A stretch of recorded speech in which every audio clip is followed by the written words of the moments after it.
चैनल को और साथ ही बेल आइकन को दबाकर ऑल नोटिफिकेशन पे क्लिक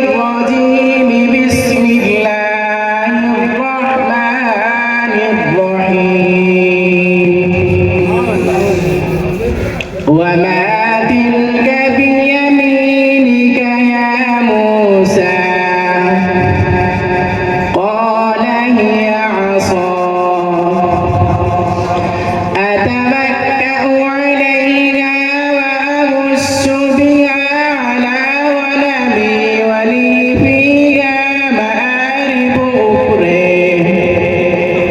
قال ألقها يا موسى